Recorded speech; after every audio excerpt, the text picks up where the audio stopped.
Constitutional Court junks the appeal of the Marcos government, allowing the continuation of its probe into drug war-related killings in the country.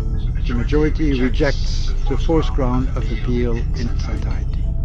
3 out of 5 judges reject the appeal, saying the challenge by the Philippine government has unclear details.